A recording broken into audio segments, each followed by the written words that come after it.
I have a confession to make. But first, I want you to make a little confession to me.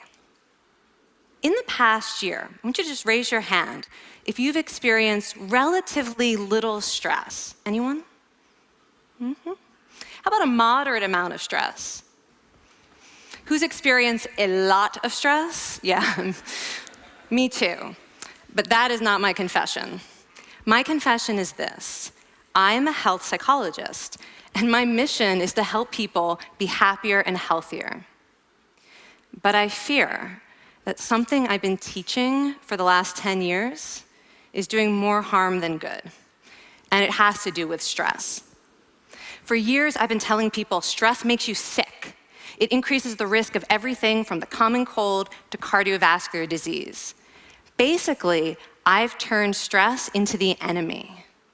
But I've changed my mind about stress, and today, I want to change yours. Let me start with the study that made me rethink my whole approach to stress.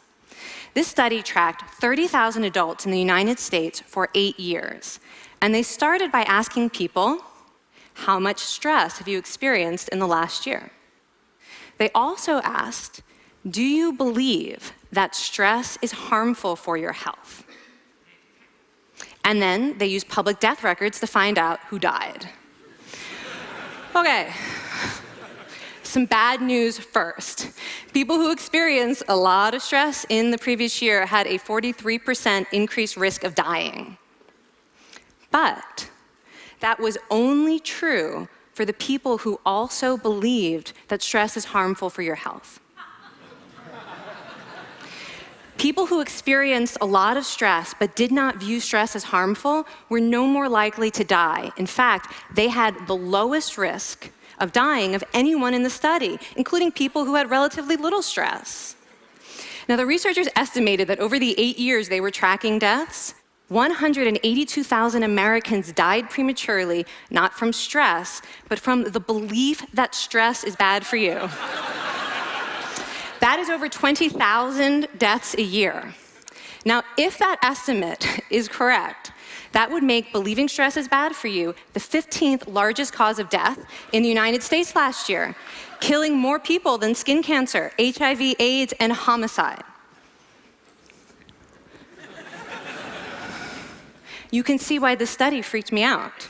Here I've been spending so much energy telling people stress is bad for your health. So this study got me wondering, can changing how you think about stress make you healthier? And here the science says yes. When you change your mind about stress, you can change your body's response to stress. Now, to explain how this works, I want you all to pretend that you are participants in a study designed to stress you out. It's called the social stress test. You come into the laboratory, and you're told you have to give a 5-minute impromptu speech on your personal weaknesses to a panel of expert evaluators sitting right in front of you. And to make sure you feel the pressure, there are bright lights and a camera in your face, kind of like this. And the evaluators have been trained to give you discouraging nonverbal feedback, like this.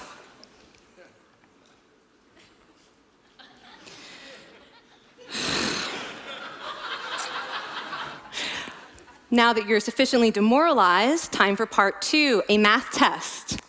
And unbeknownst to you, the experimenter has been trained to harass you during it.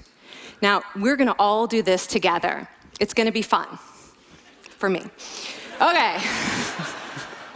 I want you all to count backwards from 996 in increments of 7. You're going to do this out loud as fast as you can, starting with 996. Go. Go faster. Faster, please. You're going too slow. Stop, stop, stop, stop. That guy made a mistake. We're going to have to start all over again. You're not very good at this, are you? Okay, so you get the idea. Now, if you were actually in this study, you'd probably be a little stressed out. Your heart might be pounding. You might be breathing faster, maybe breaking out into a sweat. And normally, we interpret these physical changes as anxiety or signs that we aren't coping very well with the pressure. But what if you viewed them instead as signs that your body was energized, was preparing you to meet this challenge? Now, that is exactly what participants were told in a study conducted at Harvard University. Before they went through the social stress test, they were taught to rethink their stress response as helpful. That pounding heart is preparing you for action. If you're breathing faster, it's no problem. It's getting more oxygen to your brain. And participants who learned to view the stress response as helpful for their performance, well, they were less stressed out, less anxious, more confident. But the most fascinating finding to me was how their physical stress response changed. Now, in a typical stress response, your heart rate goes up and your blood vessels constrict like this. And this is one of the reasons that chronic stress is sometimes associated with cardiovascular disease. It's not really healthy to be in this state all the time. But in the study, when participants viewed their stress response as helpful, their blood vessels stayed relaxed like this. Their heart was still pounding, but this is a much healthier cardiovascular profile. It actually looks a lot like what happens in moments of joy and courage. Over a lifetime of stressful experiences, this one biological change could be the difference between a stress-induced heart attack at age 50 and living well into your 90s. And this is really what the new science of stress reveals, that how you think about stress matters. So my goal as a health psychologist has changed. I no longer want to get rid of your stress. I want to make you better at stress. And we just did a little intervention. If you raised your hand and said you'd had a lot of stress in the last year, we could have saved your life. Because hopefully the next time your heart is pounding from stress, you're going to remember this talk, and you're going to think to yourself, this is my body helping me rise to this challenge. And when you view stress in that way, your body believes you, and your stress response becomes healthier.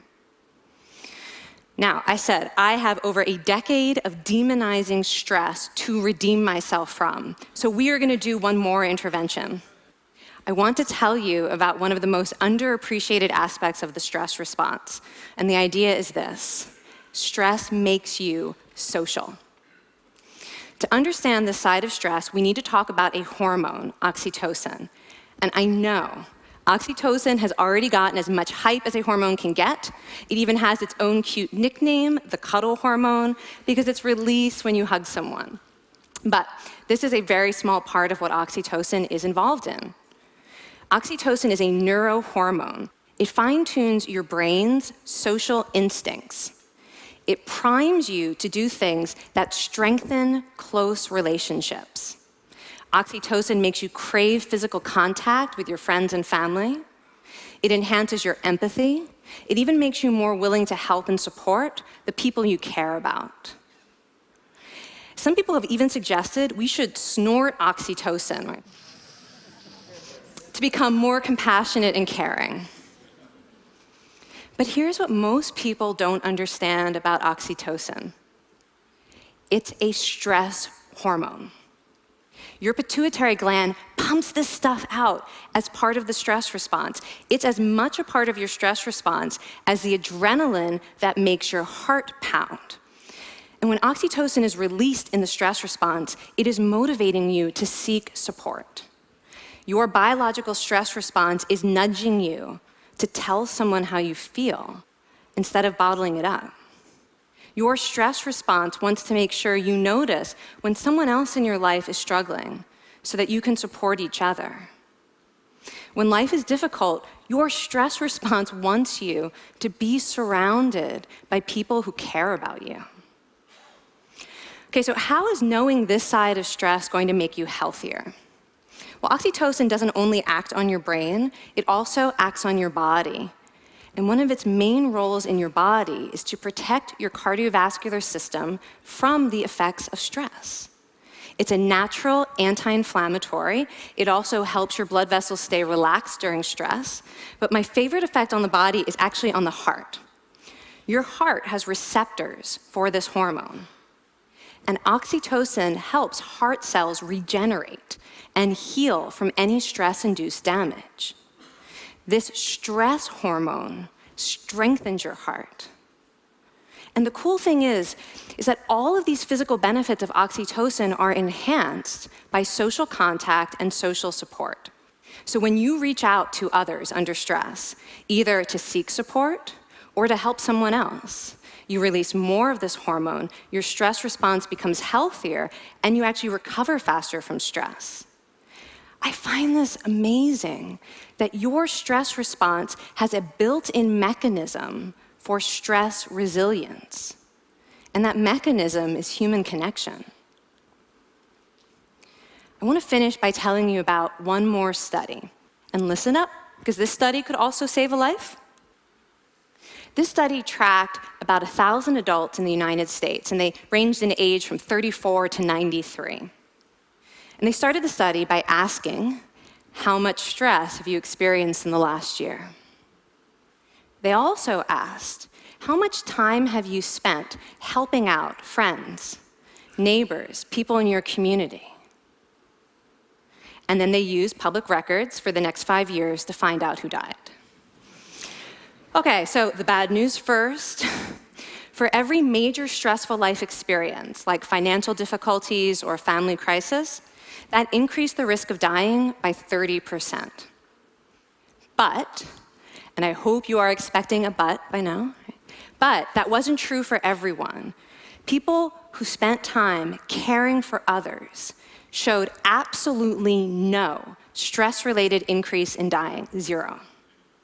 Caring created resilience. And so we see once again that the harmful effects of stress on your health are not inevitable. How you think and how you act can transform your experience of stress. When you choose to view your stress response as helpful, you create the biology of courage. And when you choose to connect with others under stress, you can create resilience. Now, I wouldn't necessarily ask for more stressful experiences in my life, but this science has given me a whole new appreciation for stress. Stress gives us access to our hearts. The compassionate heart that finds joy and meaning in connecting with others. And yes, your pounding physical heart working so hard to give you strength and energy. And when you choose to view stress in this way, you're not just getting better at stress, you're actually making a pretty profound statement. You're saying that you can trust yourself to handle life's challenges. And you're remembering that you don't have to face them alone. Thank you. Thank you.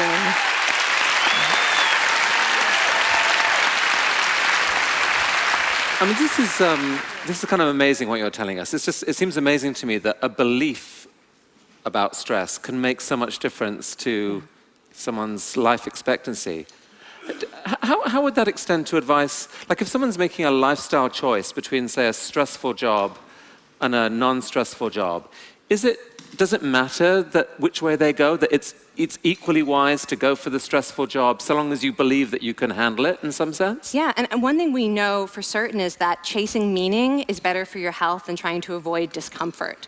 And so I would say that's really the best way to make decisions, is go after what it is that creates meaning in your life, and then trust yourself to handle the stress that follows. Thank you so much, Kelly. Thank you. It's really cool.